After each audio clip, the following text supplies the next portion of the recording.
I'm just here to play basketball.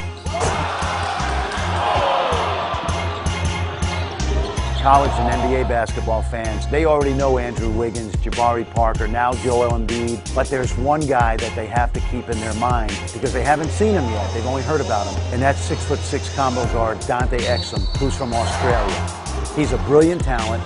He's in the mix with these guys. He's going to be selected among the top 6 players in this draft. See if you can keep up with me.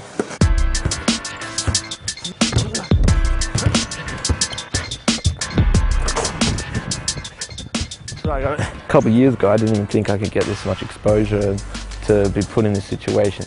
Starting to get used to it a bit, but yeah, it's still surprising to me when people know my name. For basketball in Australia, he's been massive. Everyone's talking about him going top 3 now. Franchise changer. You're getting that Aussie toughness and also that American background and probably genetic athleticism from his father Cecil, who played at North Carolina on a national championship team with Michael Jordan and James Worthy, and then played professionally in Australia. I'm now referred to as Dante's dad, and I used to be my own person.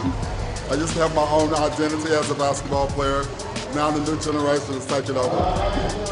The young man has excellent athleticism at 6'6". He's got the size to be an outstanding scoring guard and point guard, and he's got instincts for the game that belie his age. He turns 19 in July. While I don't want to compare him to Michael Jordan, and that's totally unfair, we're talking about, maybe the greatest player to ever play.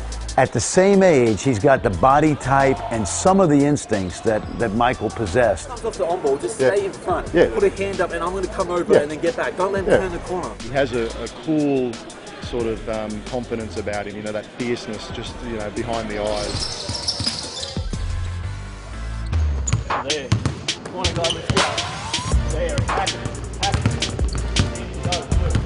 The question for an NBA team is, do you take an international player who you don't know quite as much about, but yet you think he has this enormous upside, versus some of these outstanding college players who are having really good years, but we're also tearing apart both their strengths and their weaknesses? Everyone's got a different skill set. I know mine is like get to the basket, create for others. When you have like an Andrew Wiggins who can use his quickness and just explode at the basket, and Jabari Parker obviously a shooter, and then Julius Randle a download player. Going from player to player, you definitely see a huge difference in play styles.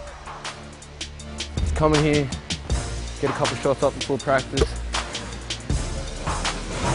Just hitting that big game-winning shot to win Game 7 of the final series. Looking at like people saying that it's going to be one of the best drafts, and be a part of that would be like a dream come true. I'm just going to soak in every moment of this opportunity.